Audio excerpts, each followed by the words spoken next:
magiging judgmental muna ako today. Let's go down and balance.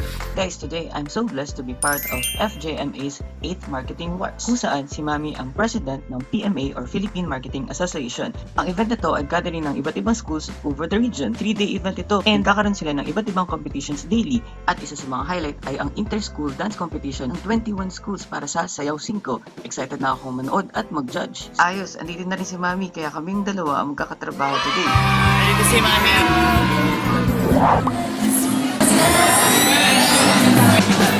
Ako ni Mami sa table. For judge number 1, the former ABS-CBN segment producer of the TV production, a contestant coordinator of the local game show Kapamilya, winner bracket research, at the Kapamilya artist for 3 years. Then look here, Abreeza, let's welcome Mr. Chino Marco, one of them. Cool! Thank you for that introduction. And now, let the battle begin.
Ladies and gentlemen, this moment number 5. Jump, jump, jump,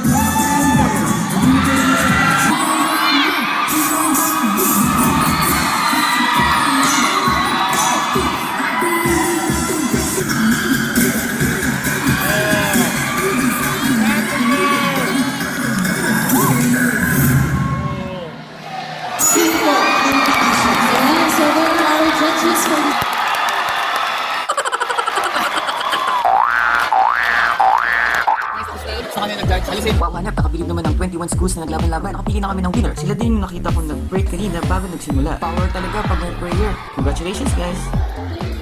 This time, let's ask questions naman. Pwede ka interview po? Any advice or tips sa mga taong may mga talents? Kahit sino ka pa, kahit gaano ka pa ka-imperfecto, huwag kayong mahiya, gawin mo na kung anong gusto mong gawin.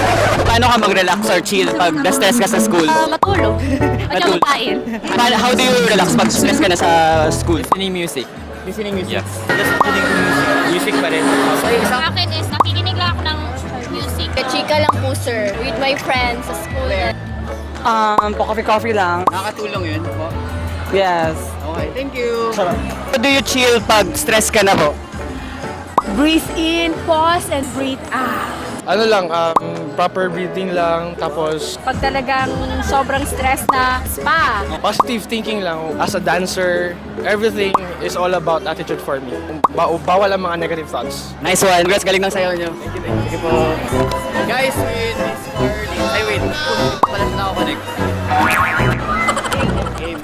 Carl. Tawag nito. pala. So, question, paano ka nagre-relax pag stress ka na? Tulog and kain lang. Yan lang yung ano ko. Kasi sleep is very essential sa ating lahat. So if without sleep, hindi yan mako-cover up ng makeup or ano, kasi evident yan sa skin natin. Usually chill or paano ba? Saan ka nagre-relax? Usually kasi mas gusto ko lang nasa bahay lang. Or gala with friends. Pero very simple lang. Kain lang kami, ganyan. Sige, thank you, Miss Claire. Bye. Thank you, bye. How do you relax pag stress ka na sa school? Right. Mag-massage sa ulo, tapos minog music. Motorcycle rides. Really? Yes. Bakit? Anong nabibigay nun sa'yo po?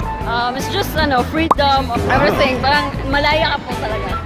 Pag stress na ka sa school, ano sa'yo mo ginagawa? Reading books. Guys, tapos na tayo dito sa mag-judge sa FJMA. And thanks to kay Mami. Thank you. Bye-bye po. Tara guys. Guys, na ako ng question. So, work, anong ginagawa mo usually para mag-distress? Kain. Basta sweets yun, like ice cream. Anong ginagawa mo usually para mag-distress? Relax lang, then mag-give ng time sa sarili. Sa school, anong ginagawa mo to distress? Kumakain, syempre. Kumakain. Ikaw po, anong ginagawa mo para pagpagod ka na or stress? Naglalaro ng computer. Kumakain. Any tips sa mga taong stress sa school? Laban lang tayo, guys. Go. Laban lang. Tip ko lang sa inyo, huwag masyadong magpadala sa problema dahil ang problema dapat di pinoproblema. Dapat strive hard lang kayo sa pag-school, dapat focus lang kayo. Natural naman yung stress. Lahat naman siguro dumadaan sa ganyan na stage. Kung di na kaya, counseling na lang. Wow! Thanks guys for sharing your thoughts and answers. And this time, ako naman, share ko na rin sa inyo ang nakita ko sa YouTube. Identify warning signs. Pag nakakaramdam ka na ng pangangawit ng jaw, sakit sa ulo, at pagiging short-tempered. Kadalasang resulta ito ng kulang sa tulog, deadlines, at pagkagutom. Best tip, huwag na maging nega. Spend time with people who care about you. Mga taong kaya kong patawanin. Better yet, watch comedy films. Kabaliktaran ng stress is dessert. Pero kailangan mo pa rin kumain ng healthy food at exercise. Gaya ng sagot nila, listening to music, lalo na pag Christian song. And remember, words have power. Kaya kung magsasalita ka lang naman, dapat yung mga positive na. Huwag kalimutan ng proper breathing o kaya naman pwede ka rin magpamassage. Guys, share ko na rin. Sobrang na-bless ako sa message ng Christian Vlogger na to. Para sa mga stress at pagod na, laban lang besh. Watch this. Ever felt exhausted? Whatever it might be. Have you ever felt just pure exhaustion? But I want to look at the words of Jesus in Matthew 11:28. These words are simply amazing to me. He says, "Come to me, all who are weary and heavy laden, and I will give you rest." And some of us is life. When we really look at the kind of rest that Jesus wants us to have, I've got to ask the question, why don't we come to Him more often to find that rest? So I'm going to look at reasons why we don't come to Jesus for rest. The first one is that it might be a sin that we're dealing with and that we're not willing to let go of. That's keeping us from coming to Him. Sin exhausts us in our spirit and in our soul. And here's the thing. A lot of times we don't want to let go of it because it's comfortable to us, but God knows that we need comfort. God knows how to comfort us a whole lot better than we know how to comfort ourselves. I hope may natutunan kayo sa episode na to. Basta, laban lang besh and pray always para stress go away.